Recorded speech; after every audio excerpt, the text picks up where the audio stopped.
Ok, bonjour à tous, bonjour à toutes, c'est Loki, l'agent des séries, et on se retrouve aujourd'hui pour une toute nouvelle vidéo, du coup, en tant que comics critics. Alors, mesdames et messieurs, qu'est-ce qu'un prélude de chez Marvel? Vous savez ce que c'est? On en a parlé jamais? Non, en fait, vous savez ce que c'est qu'un prélude, c'est sûr. Un prélude en comics, c'est un comics qui est lié au film Marvel, donc au MCU. J'ai décidé, dans les comics et les séries en termes de critique, de me lancer dans le MCU. C'est pour ça que la semaine prochaine, si tout se passe bien, vous aurez une critique non pas sur une série, mais sur Captain America. On va commencer à attaquer le MCU depuis le début, faire des critiques et autres choses qui vont avec. Seulement, pour le film Captain America, il y a plusieurs préludes de comics, c'est-à-dire des comics qui sont liés au film. Alors, j'ai lu le premier, il y en a plusieurs, on va tous les faire. Pas aujourd'hui, on va en faire un aujourd'hui en tout cas. Et ce qui est cool, c'est que par rapport à ceux que j'ai pu lire en format papier des autres films, celui-là ne raconte pas un film. Mais en même temps, Captain America, c'est entre guillemets le premier film chronologique du MCU. Donc, si tu racontes quelque chose avant, c'est l'enfance de Captain. Alors, faut savoir que on a le premier film donc, du MCU, qui est le film de Captain America. Bon, vous le connaissez, peut-être pas, sinon je vous le conseille. Faut savoir que du coup c'est le premier film. Dans ce film, on attaque Captain America quand il a à peu près cet âge-là.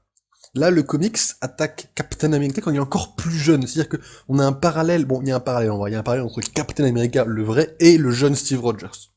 Et quand je parle de jeune Steve Rogers, je parle de vraiment jeune Steve. On est loin du personnage qu'on a sur l'image à droite, on est sur un personnage encore plus jeune. Dans le film, vous ne verrez jamais Sarah. Sarah, qui est donc le nom de la mère de Steve.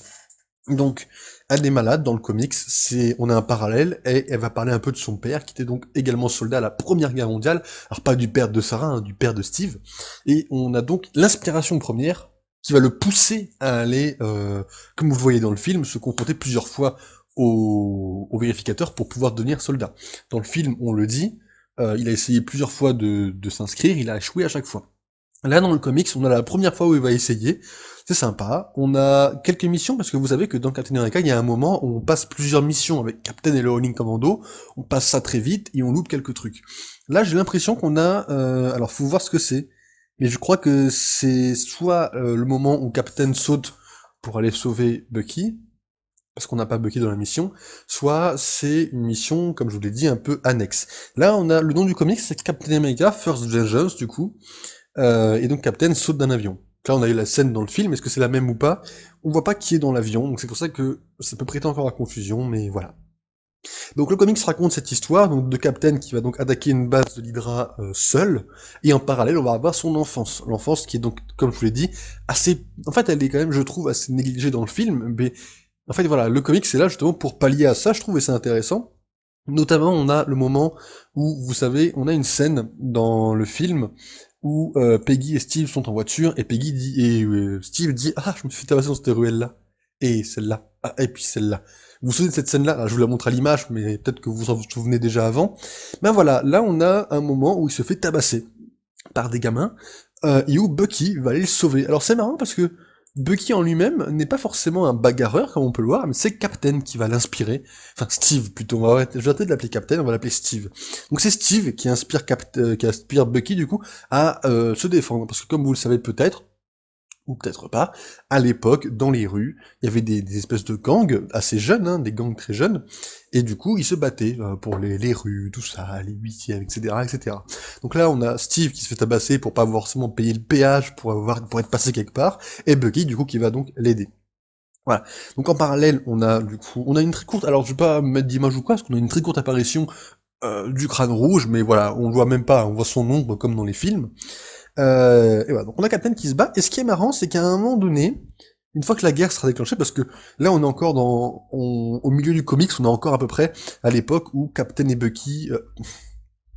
Steve, c'est pas Captain America, c'est Steve, excusez-moi. Donc le moment où du coup Steve et Bucky sont encore en école d'art, alors on voit que Bucky est déjà un grand charmeur, hein, c'est amusant, alors que Steve est très réservé, notamment quand il peigne des femmes nues, notamment ça, hein, Bucky qui s'inscrit à l'art pour ça, hein, on le reconnaît bien. Et donc, pendant qu'ils font une école d'art, du coup, on va avoir un problème de guerre qui va se déclencher, et donc, c'est là qu'on va avoir quelque chose d'assez logique, qui je trouve n'a pas été assez déclenché dans mes souvenirs pour le film. Faut savoir que Captain America 1, j'ai un peu de mal à le revoir, puisque c'est le tout premier film, et il est vrai que j'ai encore un peu de mal à le revoir. Je vais peut-être me forcer un peu pour la vidéo de la semaine prochaine, mais c'est pas très gênant parce que ça reste un film Marvel. Il faut savoir que Captain America, il a reçu le sérum et il a commencé à se battre de façon assez, on aurait pu dire instinctive, mais en mode, il sait très bien se battre alors qu'il s'est plutôt pris des volets. C'est amusant de voir que dans le comics, Bucky a entraîné Steve.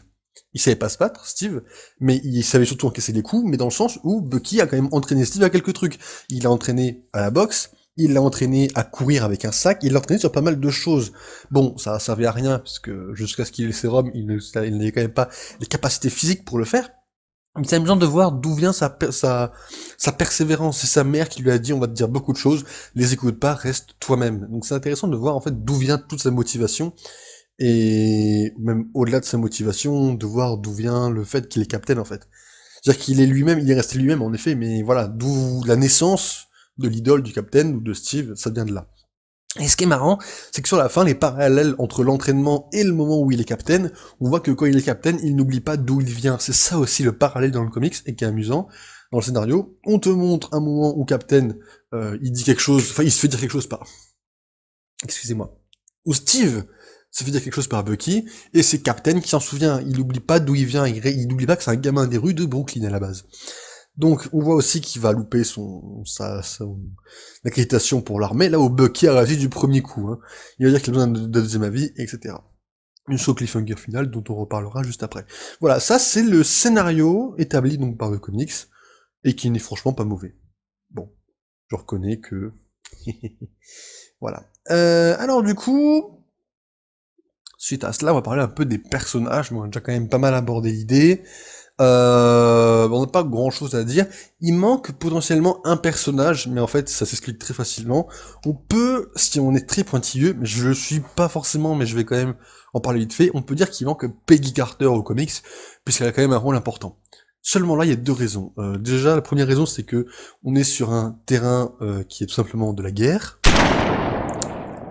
et on n'est pas. Peggy va rarement sur le terrain même, on l'a déjà vu, sauf sur la scène finale, mais ça reste une lieutenant, une générale, elle y va que pour des batailles vraiment importantes. Mais ce qui est amusant quand même, c'est que on peut l'avoir vu déjà dans l'avion, ça se trouve c'est elle, suivant la scène que c'est. Mais comme ça, je ne saurais dire. Et puis surtout, le reste, c'est avant qu'il la rencontre, donc c'est pas important. Et ça casserait tout le truc. Donc finalement, l'absence peut être remarquée, mais n'est pas importante. On aurait pu avoir une petite image, un petit flashback, après post-Captain, hein, un truc qui fait une allusion à Peggy, mais ça se trouve on l'a au début, enfin, voilà, donc Peggy n'est pas forcément importante, mais voilà, là on est vraiment sur un développement, en fait, le seul personnage qu'on va développer dans le comics, c'est Captain America. Dans le sens où Captain America, c'est le personnage qui va avoir des liens avec sa mère, Sarah, des discussions avec Bucky. Là, on va voir le développement de Steve qui va se motiver pour la guerre, le comment il est devenu aussi motivé, etc. Et on a Captain America en parallèle, du coup, qui se bat contre Hydra. Et on voit pourquoi il fait ça, pourquoi il se bat, etc. Donc là, on a beaucoup de personnages introduits, on a donc Sarah, on a Bucky, mais c'est surtout pour développer le Captain America, plus qu'autre chose. Voilà, donc les personnages, on y passe très rapidement, c'est vrai, mais bon, au final, on n'a pas autant de choses à dire que les autres, et c'est ça qui aussi, je trouve, important. En ce qui concerne l'art, alors, enfin l'art, je me comprends, suite à ce qu'a dit mon ami Hugo Chap, je vais l'écouter, je vous ai fait un petit diaporama pour parler un peu, pour vous montrer un peu de quoi je parle quand je parle de l'art. Je vais juste couper potentiellement cette image-là qui, du coup, dépasse un peu. Donc voilà quelques images, j'en ai pris beaucoup parce que je sais pas à quel point j'ai le droit d'en mettre, je fais encore un peu attention quand même, je sais pas à quel point j'ai le droit de mettre des images du lycée en français, ne vous inquiétez pas si vous avez envie de lire, hein, je sais pas comment ça rend un grand écran. Donc là, franchement, est super bien fait, enfin, c'est quelque chose que, vous voyez, ça ne me gêne pas spécialement à la lecture, ça m'a pas gêné. Peut-être que le cliffhanger final a un dessin un peu bancal, je trouve, mais c'est pas mauvais, je trouve quand même que ça mérite une très bonne note. Et surtout qu'après, c'est un prélude, donc dans le sens où il faut quand même imaginer que le comic, ça a été fait à partir du film. Enfin, je veux dire, il a été fait après que le film soit sorti, ou avant, mais disons que les illustrateurs ont vu le film pour pouvoir introduire des éléments qui sont canons au film, canons au MCU, donc le dessin doit respecter à peu près la tête des acteurs, quand même. Donc c'est important de le préciser aussi, que le dessin a quand même une certaine forme un peu poussé quand même. Là où dans un autre prélude, au hasard celui d'Infinity War, on a des dessins qui me gênent un peu plus quand même. Là, les dessins font... C'est un style de Deuxième Guerre mondiale aussi, mais je trouve que c'est habitué, on est habitué. C'est un style, pour ceux qui ont connu le premier Captain America 1 en version Wii, c'est un peu le même style, je trouve. Je sais pas si vous voyez de quoi je parle, peut-être. C'est un peu un style de ce jeu-là. Je vous mettrai une image qui apparaîtra. Voilà. Donc ça c'est pour l'artwork, bon, il n'y a pas grand chose à dire non plus, hein, je vous mets quelques images et c'est tout. Et pour le cliffhanger final, alors, le cliffhanger final quand même, faut qu'on parle de ça. Alors, il y a la suite, c'est-à-dire qu'on a une suite après. Et d'ailleurs ça me fait penser que ça peut pas vraiment être du coup... J'ai...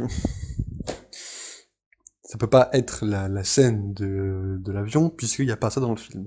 Mais grosso modo, ouais. Ça, c'est le cliffhanger en mode ah bah faut que je t'affronte toi, c'est ça. Et on voit quand même que c'est une grosse armure, alors c'est quand même un gros level de technologie, mais bon, n'oubliez pas que Kranon a le Tesseract, donc à partir de là, la technologie, hein. Mais voilà, donc c'est amusant de voir que on va avoir un combat, sachant que ça, on verra la semaine prochaine si je le dis. Je crois que la scène finale devait être plutôt une espèce de grosse machine, plutôt que juste la scène qu'on a vue. Mais par souci financier de budget, ils ont mis une scène avec l'avion, qui n'est pas mauvaise, mais on reviendra dessus également. Mais voilà, donc c'est amusant de voir que dans les comics, il en a combattu ça. On va voir comment il s'en sort, donc du coup, dans 3 semaines. Voilà, donc ça c'est le cliffhanger final, donc du comics Captain America. Voilà. Donc, il est tout seul, pas de Bucky pour l'instant, pas de Howling Commando, en pleine nuit, il vient de combattre tous les gens de l'Hydra, et il tombe sur ça. Bon, cliffhanger qui donne envie de tirer la suite, personnellement, moi j'ai envie, après je suis dans une vague de motivation, en fait, pour continuer cette série de vidéos sur le MCU, donc ça joue aussi. Et voilà. Donc bon, en ce qui concerne du coup la suite, bah, ce que je vous propose du coup c'est de faire un peu une conclusion, c'est moins... Comme je vous le dis, en fait, il y a un peu moins de choses à dire, parce que la plupart des choses, voilà, sont surtout sur le développement du personnage au-delà de l'histoire même. Donc, franchement, bon, on n'a pas énormément de choses à dire au-delà, en fait. Je veux dire que le principal, voilà, le principal que je vais dire a duré les 6 premières minutes, le reste était le reste pour dire que quand même fallait que j'en parle et que c'était important, mais c'est pas aussi important que d'autres trucs. Là, franchement, je vous ai parlé du principal, je vous ai parlé de Bucky et de Sarah très rapidement parce qu'ils sont quand même dedans et qui sont nommés, là où on a quand même Bucky qui n'a pas forcément parlé avec Captain de leur début, là on l'a, concrètement, on l'a à leur début, Sarah, qui n'apparaît pas une seule fois dans le film, je sais même pas si elle est citée, si elle est citée quand même. Elle est citée dans Civil War, au moment où Bucky doit rappeler qui il est, mais bon, à partir de là, à part ça, en fait, on n'a pas grand chose sur Sarah, on en parle pas beaucoup, on la voit pas, là dans les comics, elle apparaît, bon, elle apparaît pas beaucoup, bon ok, elle apparaît 2 pages, et encore. Et encore. Concrètement, elle apparaît une page, juste qu'elle parle sur la première, si vous voulez. Mais elle apparaît quand même, on a une preuve concrète que Sarah existe. Bon, on ne doutait pas de son existence, mais dans le monde où, voilà, elle apparaît quand même, on a une preuve image, une preuve picture, une preuve photo qu'elle existe. Bon, elle est malade et elle meurt, c'est dommage, je dis pas le contraire.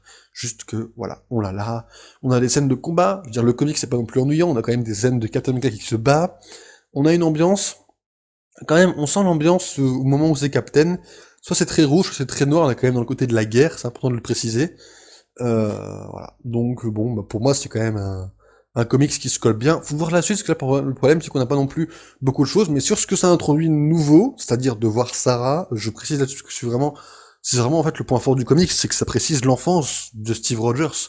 Le truc là où le film ne revient, je trouve, pas assez dessus.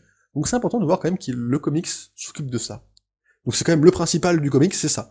La scène de combat du Captain, je pense que ça sera important dans le prochain numéro, là où il se battra contre une machine, chose qu'on n'a pas encore forcément vu dans les films. Mais l'important, je trouve, ça reste son enfance. On a la première fois qu'il échoue, on a son amitié avec Bucky, ce que ça entraîne, et la mort de sa mère. Et pourquoi il est devenu aussi motivé et aussi persévéré pour aller à la guerre. Donc je trouve que ça, c'est le point important et fort du comics. Voilà. C'est tout, en fait. C'est tout. Voilà, c'est la fin de la vidéo, c'est-à-dire que je peux faire ça, hop, et ça, et pouf, et c'est fini. Voilà. Alors j'ai pas... C'est clair que ça va pas durer très longtemps, c'est une petite vidéo sympathique, j'espère qu'elle va vous plaire. La semaine prochaine, du coup, c'est Captain America, le film, qu'on va attaquer. Et après, on attaquera, du coup, l'agent Carter, qui est canon au MCU, mais ça, on reviendra dessus, vous inquiétez pas. Ouais, voilà, donc ce que je vous propose, du coup, c'est qu'on se laisse là. On se retrouve la semaine prochaine, tranquillement, pour du Captain America, normalement, à la même heure, je l'espère.